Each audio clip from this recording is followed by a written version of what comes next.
kira-kira syarat dari Presiden, Bang? Karena tadi nggak ada suaranya ya, mungkin kita nggak bisa dengar. Atau sudah bisa? Biar kita dengar lagi. Sebentar, Bang. Yang berkaitan dengan aktivis 98. Ini adalah pelaku sejarah. Memang sebagian besar sudah ada yang menjabat bupati di DPR, wali kota, atau jabatan-jabatan yang lain. Tapi saya juga mendengar bahwa ada yang belum.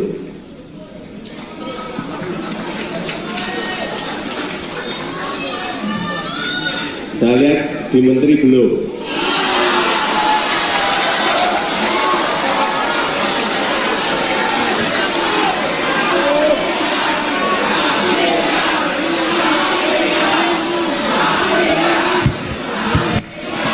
Bisa saja, kenapa tidak, dengan kemampuan yang ada bisa saja. Misalnya tidak hanya di menteri, bisa saja di duta besar,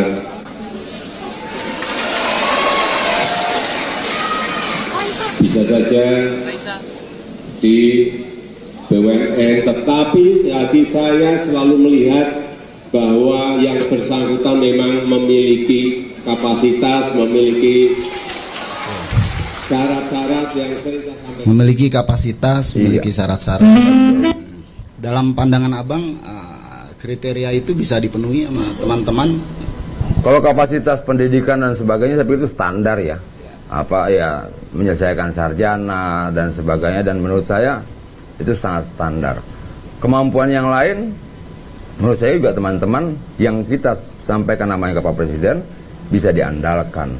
Nah, ada syarat-syarat lain yang dulu sempat kita bicara dengan Presiden begini.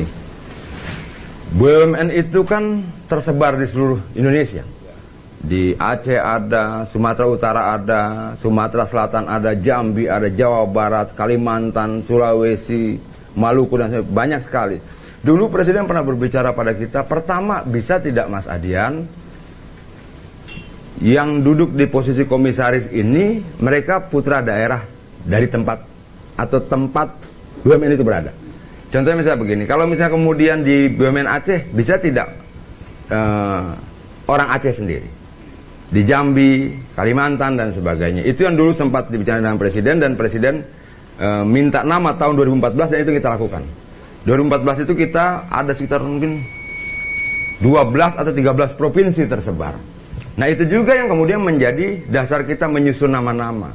Aceh ada, Sumut ada, Sumsel ada, Jambi ada, Kalimantan Timur, Selatan, dan sebagainya. Jadi kita mewakili sekian banyak provinsi seperti yang disampaikan oleh Presiden.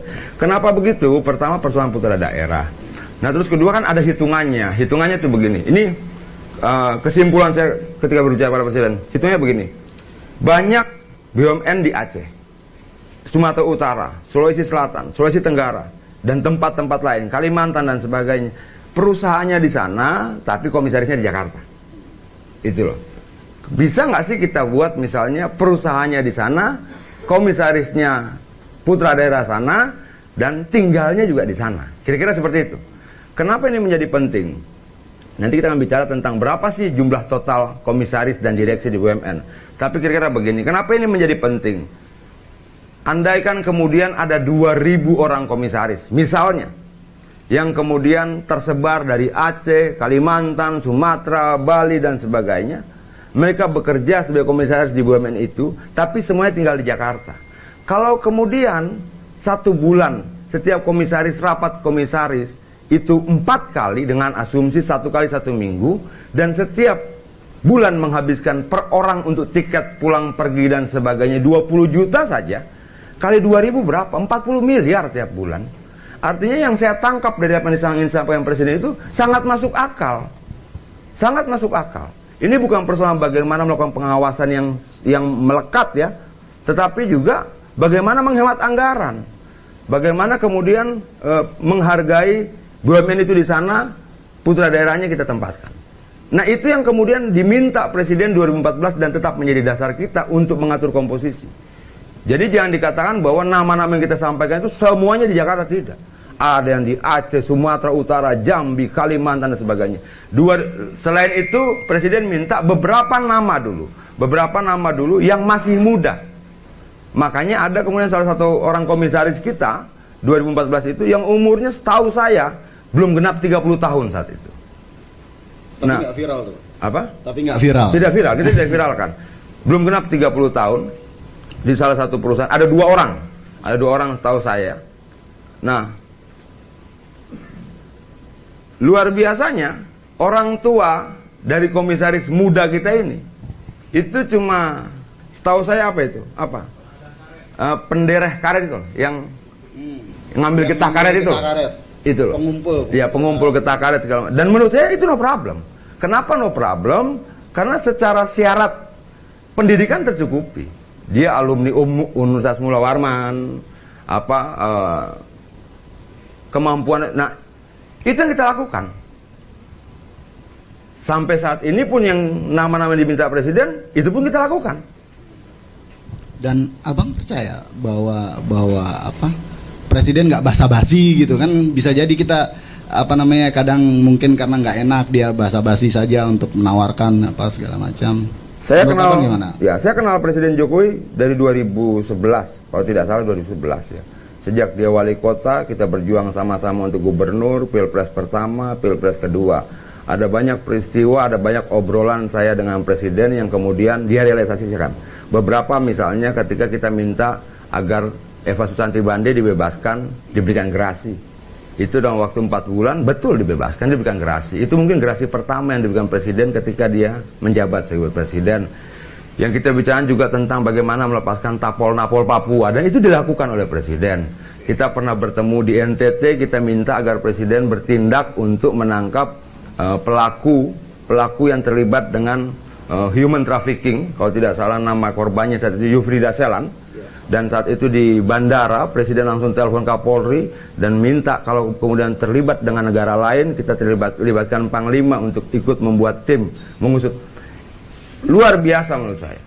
Itu sekian banyak yang kita minta Pak Presiden begini segala macam. Dan mungkin itu juga yang menjadi alat ukur Presiden ketika minta nama-nama ke kita. Apa yang disampaikan juga dia tepati. Terkait dengan pernyataan dia di Hotel Shahid misalnya, apakah ketika dia bilang bisa saja menjadi menteri, duta besar di BUMN dan sebagainya, apakah dia lakukan? Dia lakukan kalau menurut saya. Kenapa? 17 Oktober 2019 saya dipanggil ke istana dan ditawarkan untuk menjadi bagian dari kabinet. Bahwa kemudian saya menolak, benar saya nolak. Karena sekian banyak pertimbangan. Saya tahu kemampuan saya tahu kesehatan saya mengenal diri saya dengan baik, dan saya bilang sama Pak Presiden, ampun, maaf Pak Presiden, izinkan saya membantu Bapak dari DPR. Artinya kalau dia bicara tentang menteri dan sebagainya, dia undang memang dan dia tawarkan sebagai menteri. Menteri sudah tawarkan, sudah. Lalu apa?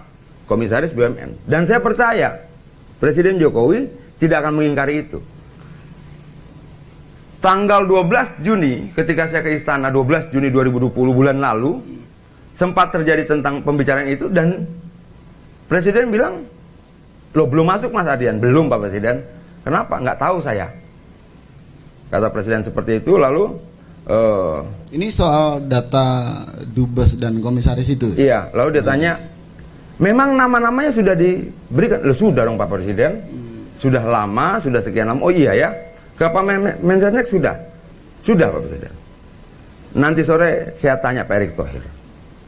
Dia tidak bilang jumlah kebanyakan, dia tidak bilang tidak memenuhi syarat, dia tidak bilang tidak punya kapasitas, tidak ada. Kenapa? Sebelum sampai ke Pak Mensesnek, waktu di Hotel Shahid sudah kita serahkan dan sudah dia baca satu persatu. Dan itu tidak saya sendiri loh saksinya, waktu di Hotel Shahid itu banyak loh, rame-rame. Nah ketika kemudian disampaikan seolah-olah kita yang minta posisi komisaris, menurut saya terbalik ceritanya. Apalagi kemudian Pak Erick Thohir bilang dia menolak nama-nama komisaris yang diberikan. Yang diberikan siapa yang dia tolak? Saya tidak memberikan ke dia. Saya memberikan ke presiden. Kenapa? Karena diminta. Saya memberikan ke Mensesnek. Kenapa? Karena diminta. Jadi kalau kemudian dia menolak nama-nama yang diberikan siapa? Yang diberikan presiden. Kita ilustrasikan seperti ini, gampang saja, sederhana contohnya. Kalau presiden pergi ke supermarket atau pergi ke warung atau pergi ke toko dan dia membeli roti, kue dan sebagainya, lalu dia berikan pada Menteri BUMN. Apa mungkin ketika Menteri BUMN tidak tertarik roti itu, dia menolak siapa? Dia menolak tukang rotinya, pabrik rotinya, supermarket yang menjual rotinya, atau menolak presiden yang memberikan roti itu. Kira-kira seperti itu. Menurut saya itu logikanya. Jangan dibalik. Kenapa? Presiden minta nama dari kita. Presiden bukan tukang pos saya untuk mengantar surat pada Menteri BUMN.